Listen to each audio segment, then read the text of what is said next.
I have heard that there was once an ancient and majestic tree with branches spreading out towards the sky. When it was in a flowering mood, butterflies of all shapes, colors, and sizes danced around it.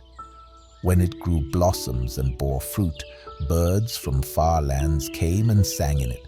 The branches, like outstretched hands, blessed all who came and sat in their shade. A small boy used to come and play under it, and the big tree developed an affection for the small boy. Love between big and small is possible if the big is not aware that it is big. The tree did not know it was big. Only man has that kind of knowledge. The big always has the ego as its prime concern, but for love, nobody is big or small. Love embraces whomsoever comes near.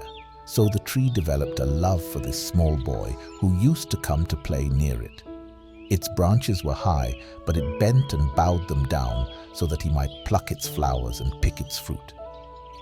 Love is ever ready to bow. The ego is never ready to bend. If you approach the ego, its branches will stretch upwards even more. It will stiffen so you cannot reach it. The playful child came, and the tree bowed its branches. The tree was very pleased when the child plucked some flowers. Its entire being was filled with the joy of love. Love is always happy when it can give something. The ego is always happy when it can take. The boy grew. Sometimes he slept on the tree's lap, sometimes he ate its fruit, and sometimes he wore a crown of the tree's flowers and acted like a jungle king. One becomes like a king when the flowers of love are there, but one becomes poor and miserable when the thorns of the ego are present.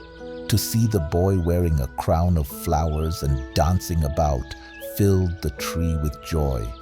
It nodded in love. It sang in the breeze. The boy grew even more. He began to climb the tree to swing on its branches. The tree felt very happy when the boy rested on its branches.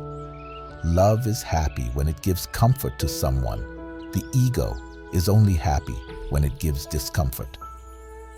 With the passage of time, the burden of other duties came to the boy. Ambition grew. He had exams to pass. He had friends to chat with and to wander about with, so he did not come often.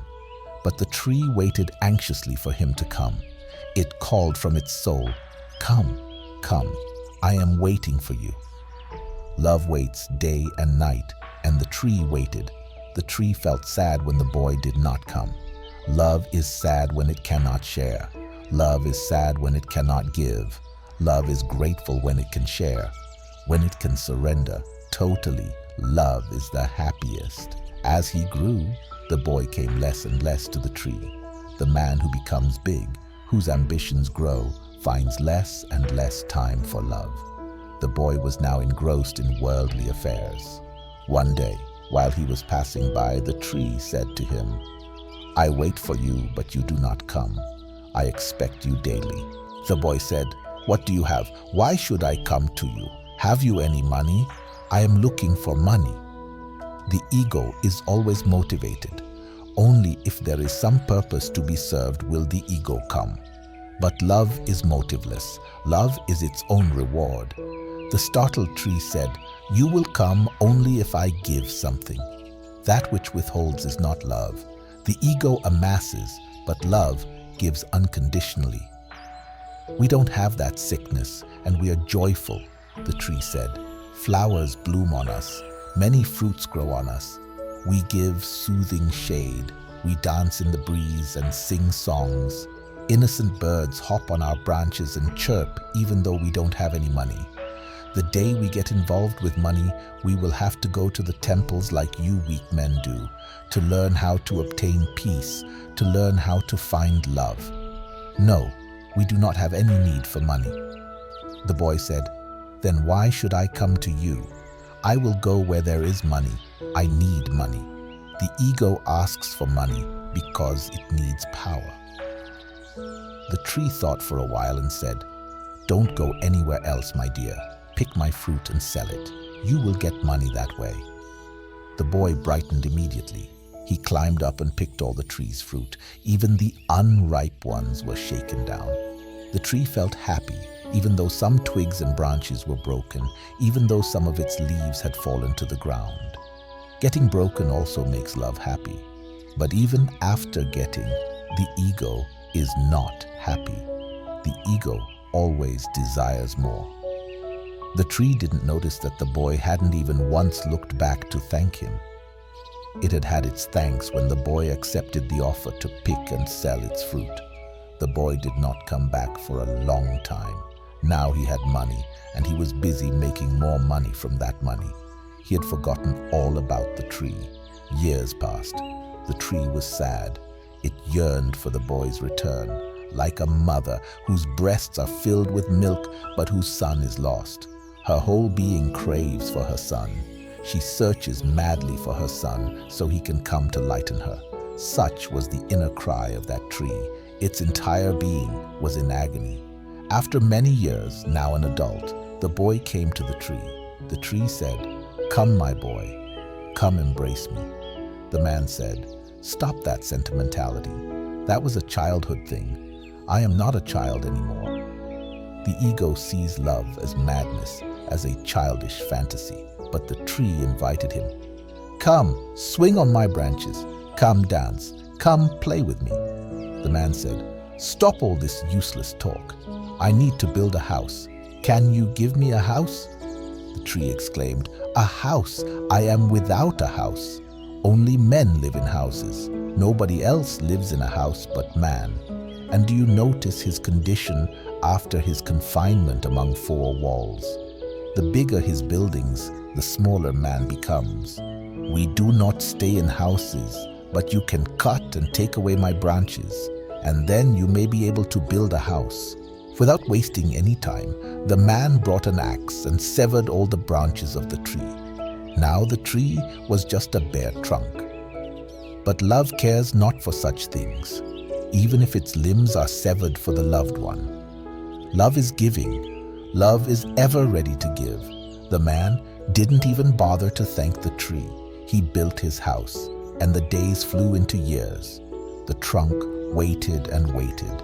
It wanted to call for him, but it had neither branches nor leaves to give it strength. The wind blew by, but it couldn't even manage to give the wind a message. And still, its soul resounded with one prayer only. "Come, come, my dear, come." But nothing happened. Time passed, and the man had now become old. Once he was passing by, and he came and stood by the tree asked, "What else can I do for you? You have come after a very, very long time." The old man said, "What else can you do for me? I want to go to distant lands to earn more money. I need a boat to travel." Cheerfully, the tree said, "But that's no problem, my love. Cut my trunk and make a boat from it. I would be so very happy if I could help you go to faraway lands to earn money. But please remember, I will always be awaiting your return." The man brought a saw, cut down the trunk, made a boat, and sailed away. Now the tree is a small stump, and it waits for its loved one to return. It waits and it waits and it waits.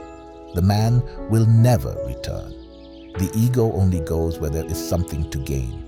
And now the tree has nothing, absolutely nothing to offer. The ego does not go where there is nothing to gain. The ego is an eternal beggar in a continuous state of demand, and love is charity. Love is a king, an emperor. Is there any greater king than love? I was resting near that stump one night. It whispered to me, "That friend of mine has not come back yet. I am very worried in case he might have drowned or in case he might be lost. He may be lost in one of those faraway countries. He might not even be alive anymore. How I wish for news of him. As I near the end of my life, I would be satisfied with some news of him at least. Then I could die happily, but he would not come even if I could call him. I have nothing left to give, and he only understands the language of taking. The ego only understands the language of taking. The language of giving is love." The moral of this story is a profound reflection on the nature of love and the ego. It teaches us that love is selfless, giving, and unconditional. The majestic tree represents the essence of love, always ready to give and nurture without expecting anything in return. The small boy symbolizes the innocence of receiving love without any materialistic motives. As the boy grows into a man, the story highlights the contrast between love and the ego. The ego is driven by personal gain, ambition, and the pursuit of material wealth. It becomes evident that the ego only values relationships when there is something to take. On the other hand, love remains constant, whether in abundance or scarcity, and it finds joy in giving and sharing. The tree's willingness to sacrifice its branches, trunk, and ultimately its existence for the well-being of the boy illustrates the selfless nature of love. Even when the boy turns away and forgets the tree in pursuit of worldly ambitions, the tree continues to wait patiently, symbolizing the enduring nature of love. The story encourages us to reflect on our own actions and motivations. It prompts us to choose love over ego, emphasizing that the true fulfillment of life comes from selfless giving, compassion, and genuine connections with others. In a world often driven by material pursuits, the story of the majestic tree serves as a timeless reminder of the enduring power and beauty of love.